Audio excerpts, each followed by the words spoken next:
The Crown Plaza in Copenhagen, to the untrained eye, a normal hotel. To the hotel's management, a carbon-neutral building showcasing real, sustainable business. It sits on the outskirts of the Danish capital, where the goal is to be the world's first carbon-neutral city by 2025. No surprise, then, that within the city, you find a certain tendency towards green thinking built into the business heads of its community.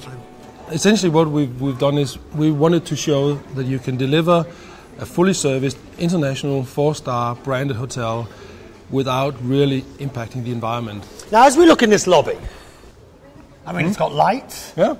it's got heat, it's got televisions, it's got computers. Yeah, and air conditioning. And air conditioning. Yeah. So I'm not immediately feeling green. No, absolutely. The whole idea is that you don't see a difference. All right, so where's the core of your green credentials? Actually in the basement. Then we need to go and see it. Indeed. This is the key to the hotel's efficiency. Pumping natural cold water from underground and using it for all heating and cooling needs. So this is doing your air conditioning? Yeah. How much do you think you save by this? On the air conditioning part of it, the savings is almost 90%. Really? Yeah. Wow. Simple. Small-scale features like solar panels and energy-saving lighting all help maximise efficiency.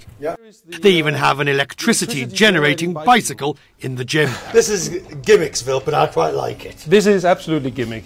What we wanted people to see, and we've used this at exhibitions, is how much work it actually takes to just run a little fan like that. Copenhagen and Denmark has really focused on the green agenda. And so people like me, of course, become inspired and driven. And you want to see how far can you go. But to me, it's all a question of creating a sustainable business. It's a commercial proposition as well as an environmental proposition.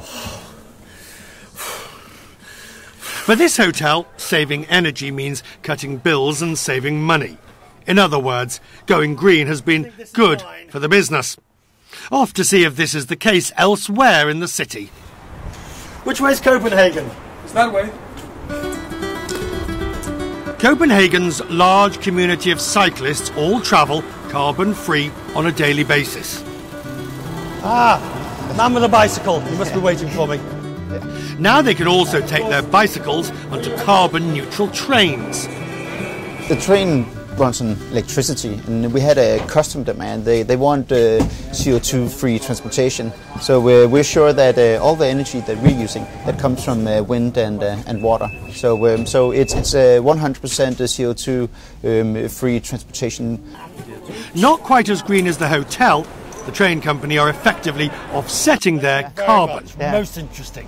What's interesting is that this is in response to consumer demand. Looks like a promising direction. And that tells us something about the culture on the streets of the city.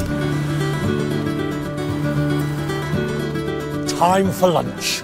This brewery advertises carbon-neutral beer. Like the trains, they achieve it through a combination of cutting emissions and paying to offset. What we do is we just try in a very modest way to move in sort of a direction of being slightly more environmentally safe. But what's driving it? Well, what's your motive? Well, everything sparked from the idea that we were actually spending huge amounts of money on electricity. And we really wanted to bring down that cost. So it was actually more of a business decision than anything else. But doesn't that tell you something about the state of mind of people here in Copenhagen? You're so much further ahead than other places. Well, I guess the environmental focus is something that's been built into the Copenhagen way of thinking and have been for a while, I guess. That way of thinking might just be the key for the man who plans to make the whole city carbon neutral. Off to City Hall. The plan is to be carbon neutral, but you know that's not possible. So you're going to end up with some complicated offsetting arrangements, aren't you? Of course, it's a very ambitious plan to be carbon neutral, the first carbon neutral capital in the world by 2025. It's ambitious, but I think it's realistic because we have already shown that over the last 10 years we have reduced our CO2 emission with 20%. So I think it's very realistic. Right, but you can't do it just by cutting emissions. You have to do it by offsetting. Nope. That's not what we are going to do. We have to, surely. No, we have to invest in windmills, for example, that produce more energy than we are using ourselves. We see that green growth, sustainable solutions integrated in our city can boost the economy. Copenhagen has its sights set high. Whatever the outcome, at least City Hall and city businesses seem to be singing from the same hymn sheet. In this future city, sustainable business is the way forward.